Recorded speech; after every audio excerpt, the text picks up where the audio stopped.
नमस्कार, मैं प्रांशी राठौर और आप देख रही हैं नेक्स्ट 9 न्यूज। एक बार फिर से स्वागत है हमारे स्पेशल प्रोग्राम आमने सामने में, जिसमें हम चर्चा करेंगे यूपी की सियासत के बारे में। यूपी की सियासत में अब नए समीकरण बनते हुए दिखाई दे रहे हैं। वजह है भारत जोड़ो यात्रा। जी हाँ, 3 जनवरी के दिन राहुल गांधी की भारत जोड़ो यात्रा यूपी में प्रवेश करने वाली है। 3 जिलों से होती हुई ये यात्रा गुजरेगी और देखा जाए तो इस यात्रा से पहले जिस तरीके से यहाँ पर तमाम दलों को न्योता भेज दिया गया है कांग्रेस की तरफ से, अब यहाँ पर सियासी समीकरण यही बनते हुए दिखाई दे रहे हैं कि कहीं ना कहीं यहाँ पर महागठबंधन की तैयारी में अब राहुल गांधी जुटते हुए नजर आ सकते हैं। क्योंकि देखा जाए तो आगामी नगर निकाय चुनाव के चलते यूपी में सियासत तेज है। महासचिव प्रियंका गांधी वाड्रा नगर निकाय चुनाव के लिए रणनीतियां बनाना शुरू कर चुकी हैं। भारत जोड़ो यात्रा के जरिए वह नगर निकाय चुनाव पर भी फोकस बनाए हुए हैं। राहुल गांधी के साथ 4 दिनों तक वह कदम से कदम मिलाकर चलने वाली हैं। आपको जानकारी दे दें कि 3 से 7 जनवरी तक ये यात्रा यूपी में ही रहेगी। लेकिन देखा जाए तो यहाँ पर जिस तरीके से कांग्रेस की तरफ से निमंत्रण भेज दिया गया, सपा प्रमुख अखिलेश यादव, बसपा सुप्रीमो मायावती, तो वहीं सुहेल देव भारतीय समाज पार्टी के राष्ट्रीय अध्यक्ष ओपी राजभर को, तो वहीं बीजेपी के दल को भी। ऐसे में देखा जाए तो यहाँ पर साल 2024 में जो लोकसभा चुनाव होने वाले हैं, उनको लेकर रणनीतियां तेज हो चुकी हैं। यहाँ पर सभी दल यही दावा कर रहे हैं कि विपक्ष एकजुट हो जाता है तो कहीं ना कहीं केंद्र से सत्ता से बीजेपी को हटाया जा सकता है। यदि ऐसा होता है तो यहाँ पर महागठबंधन जो देखने को मिलता है, तो क्या उस महागठबंधन की पहल सबसे पहले राहुल गांधी ने शुरू की है। जी हाँ, आपको जानकारी दे दें यहाँ पर कि हाल ही में जिस तरीके से कांग्रेस नेता सलमान खुर्शीद ने जो बयान दिया, उस बयान से सियासत तेज हो चुकी है। उन्होंने कहा कि यूपी में 3 जनवरी को भारत जोड़ो यात्रा प्रवेश कर रही है और इस यात्रा में अन्य राजनीतिक पार्टियों के नेताओं को निमंत्रण भेज रहे हैं, जिसमें अखिलेश यादव, मायावती को भी आमंत्रित किया गया है। और इस यात्रा के लिए राहुल गांधी ने निमंत्रण भेज दिया है। उन दलों को निमंत्रण भेज दिया गया है जिनकी सोच हमारी सोच से मिलती है। इस तरह से यहाँ पर उन्होंने खुलकर अपनी बात रखी है। आपको जानकारी दे दें कि बसपा के रुख में बदलाव का बड़ा कारण रहा विधानसभा चुनाव। साल 2007 में बहुजन से सर्वजन तक का सफर तय किया मायावती ने, और देखने को मिला कि वह दलित, ओबीसी, मुस्लिम समीकरण के साथ ब्राह्मण वोट बैंक को संभालती हुई नजर आई। साल 2009 के लोकसभा चुनाव में बसपा घाटे में नजर आई थी, लेकिन देखा जाए तो कांग्रेस भी यहाँ पर बड़ी बढ़त से उभरती हुई नजर आई थी साल 2009 में। ऐसे में देखा जाए तो यहाँ पर साल 2024 में होने वाले लोकसभा चुनाव को लेकर सियासत इस वक्त तेज हो चुकी है। अब यहाँ पर राहुल गांधी की तरफ से जिस तरीके से निमंत्रण भेज दिया गया है, क्या ये गठबंधन का पहला उनका कदम है? इस पर हम राय लेना चाहेंगे हमारी सहयोगी प्रज्ञा से कि आखिरकार उनका क्या कुछ कहना है। आप यूपी की सियासत को किस नजरिए से देखती हैं? प्रज्ञा, देखा जाए तो राहुल गांधी अब भारत जोड़ो यात्रा के जरिए यूपी में प्रवेश करेंगे, लेकिन प्रियंका का फोकस यहाँ पर नगर निकाय चुनाव पर होगा। तो आपके मुताबिक क्या है? क्योंकि राहुल गांधी पीएम पद की दावेदारी के लिए कड़ी मेहनत कर रहे हैं और ऐसे में यहाँ पर विपक्ष का यही दावा है कि महागठबंधन होना चाहिए। तो आपकी क्या कुछ राय है? क्या यहाँ पर अगर गठबंधन की तैयारी दिख रही है बसपा और कांग्रेस की, तो क्या सपा यहाँ पर साथ में आना चाहेगी? जी बिल्कुल, देखिए अखिलेश यादव की अगर बात करें तो इस वक्त उत्तर प्रदेश में वो किसी भी तरह से ये चाहते हैं कि बीजेपी का सूपड़ा पूरी तरह से साफ किया जा सके। और इसका एक सबसे अच्छा जो एग्जाम्पल यहाँ पर हमें देखने को मिला जब मैनपुरी उपचुनाव हुए। देखिए, जब तक मुलायम सिंह यादव हमारे साथ थे, नेताजी हमारे बीच थे, किसी ने उम्मीद नहीं की थी कि शिवपाल यादव अखिलेश यादव के साथ हाथ मिलाएंगे। लेकिन मुलायम सिंह यादव के निधन के बाद अखिलेश यादव ने जो भी पुरानी कलह थी उन सबको एक तरफ रखकर शिवपाल यादव जो उनके चाचा है उनके साथ हाथ मिलाया, क्योंकि वो जानते थे कि अगर वो अकेले चुनाव में उतरेंगे तो करारी हार का सामना करना पड़ेगा। और हम सभी जानते हैं कि अगर डिंपल यादव की मैनपुरी में जीत हुई है तो उसमें शिवपाल यादव का कितना बड़ा हाथ है। तो अगर बीजेपी को उत्तर प्रदेश की राजनीति से बाहर करना है तो यहाँ पर अखिलेश यादव को ये चीज समझनी होगी कि वो अकेले नहीं कर पाएंगे। अगर मैनपुरी उपचुनाव में उन्हें शिवपाल यादव की जरूरत पड़ी थी तो जाहिर सी बात है कि अगर पीएम पद के लिए यहाँ पर अगर दावेदारी की बात हो रही है तो कहीं ना कहीं ये चीज अब विपक्ष को समझनी पड़ेगी कि विपक्ष को मजबूत होने की बहुत ज्यादा जरूरत है।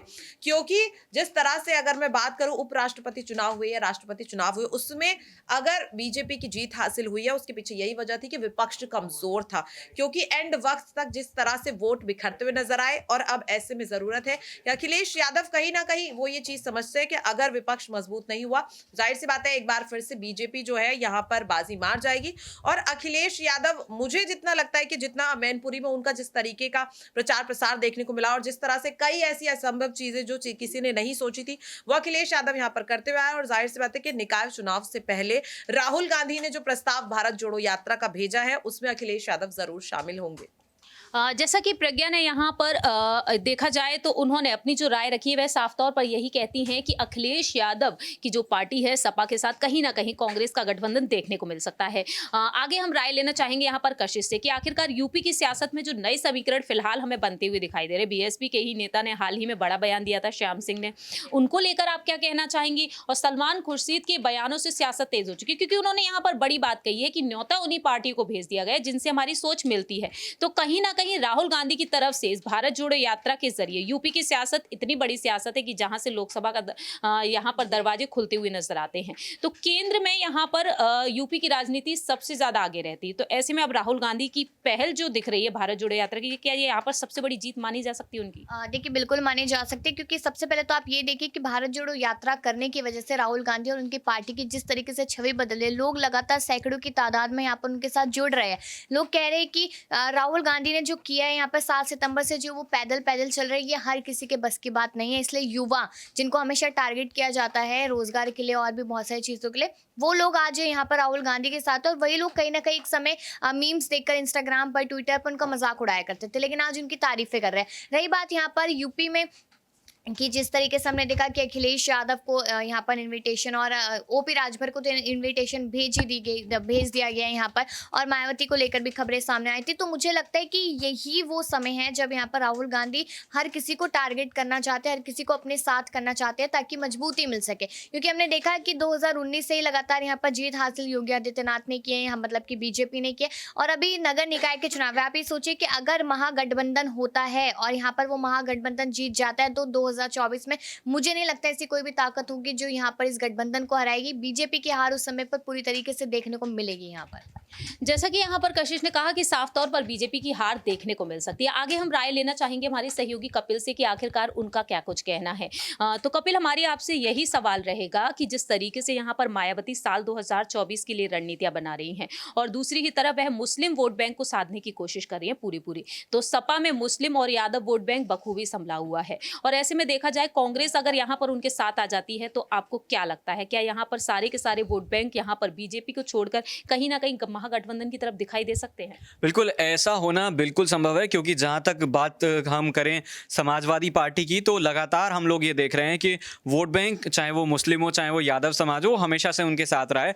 हालांकि ये कि बीच में कभी इधर उधर हुआ तो उसका फायदा भाजपा को होता हुआ दिखाई दिया था, लेकिन अब जब निकाय चुनाव होने वाले हैं और आने वाले लोकसभा चुनाव होने वाले हैं, तो अगर ये तमाम पार्टियां एक साथ रहती हैं, अगर हम बात करें क्या कहते हैं समाजवादी पार्टी की, मायावती की, बसपा की, और उसके साथ साथ अगर कांग्रेस आती है, क्योंकि भारत जोड़ो यात्रा जो चली है पिछले कुछ 3-4 महीनों में, तो उसका इम्पैक्ट जो है वो ज़बरदस्त देखने को मिला है। और यूपी में कहीं ना कहीं, क्योंकि तमाम तरह का वोट बैंक है, चाहे वो मुस्लिम हो चाहे वो यादव हो, उसके साथ साथ भी कई अन्य तरह की जातियां यहाँ पर रहती हैं, तो अगर सीधा सीधा जो है वो अखिलेश यादव को कांग्रेस की तरफ से थोड़ा भी समर्थन मिल पाता है, कुछ भी वोट बैंक मिल पाता है, कुछ सीटें मिल पाती हैं, तो अखिलेश यादव को जीतने में बड़ी आसानी होगी। और भाजपा को जिस तरह से विपक्ष लगातार ये कोशिश कर रहा है और ये कह रहा है कि कैसे भी इनको सत्ता से हटाकर बैठा जाए, तो मुझे लगता है कि आने वाले टाइम में ज़रूर नजर आ सकता है। जैसा कि यहाँ पर देखा जाए तो प्रज्ञा और कपिल ने एक ही दावा किया कि यहाँ पर सपा को कहीं ना कहीं जीत हासिल हो सकती है, क्योंकि देखा जाए तो पीएम पद की दावेदारी के लिए यहाँ पर इस वक्त सभी पार्टियां मैदान में हैं। नगर निकाय चुनाव के लिए लगातार यहाँ पर सियासत तेज होती हुई नजर आ रही है। लेकिन ऐसे में यहाँ पर बात की जाए अगर बसपा के बारे में, तो बसपा को लेकर यहाँ पर क्या कुछ कहना रहेगा आसिफ का, जिनसे हम जानना चाहेंगे। तो आसिफ से हमारे यही सवाल रहेगा कि मायावती जिस तरीके से यहाँ पर रुख अपनाती हुई नजर आ रही है और कहीं ना कहीं मायावती को लेकर यही चांसेस दिखाई जा रहे हैं कि वह भारत जोड़ो यात्रा में शामिल होंगी, तो क्या बसपा को यहाँ पर पूरा फायदा होता हुआ नजर आ सकता है अब साल 2024 में? नहीं, देखिए, अगर हमारा समझ पाए तो 2022 के विधानसभा चुनाव के बाद ही बीएसपी ख़त्म हो गई है। हाँ, ठीक है, एक फॉर्मेलिटी निभा रही है कि भाई हम पार्टी हैं और अब किसी तरह से हम चुनाव लड़ रहे हैं, अगर वो वाकई में जिंदा होती, अगर वाकई में उन्हें चाहे वो बीजेपी को या फिर समाजवादी पार्टी को टक्कर देना होता, तो हम सबको 2022 में जिंदा होती दिखती, एमएलसी चुनाव में दिखती। अभी आप सब ने देखा कि कितना बड़ा चुनाव गया है, वो मीनपुरी का, उसमें दिखती, कहीं हम सबको नजर नहीं। हाँ, ये जरूर आ रही है कि कहने कि बीजेपी की मदद करते नजर आ रही। कैसे?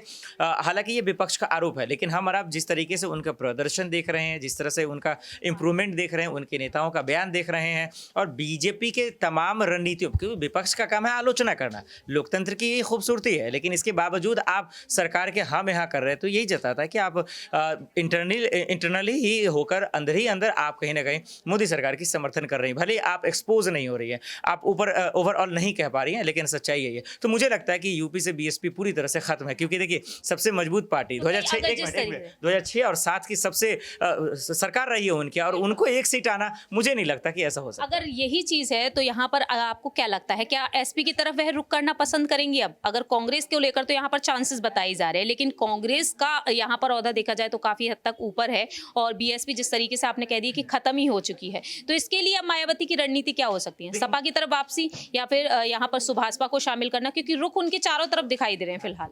देखिए, मुझे कहीं से भी नहीं लगता कि वो समाजवादी पार्टी की तरफ रुख करते हैं। अगर वो रुख करती है, मुलायम सिंह यादव के अंतिम संस्कार में जाते हैं, वो वहाँ नहीं गई, सिर्फ एक ट्वीट कर फॉर्मेलिटी कर वो निभाले, फिर उसके बाद इतना बड़ा जीत हुआ, वो डिम्पल को बधाई देती, उनसे मिलने के लिए जाती। अगर मान लेते हैं कि अलायंस करने के मूड में होती, गठबंधन करने के मूड में होती, तो मुझे किसी भी सूरत में नहीं लगता कि वो शायद वो इस सोच भी रही है कि वो गठबंधन करेंगे। यही वजह, हाँ, जहाँ तक ओपी राजभर की बात करें, वो भी देखिए समाजवादी पार्टी का साथ उन्होंने छोड़ दिया। मुझे नहीं लगता कि मायावती जो है इन तमाम ऑप्शन में से किसी एक को चूज करेंगे।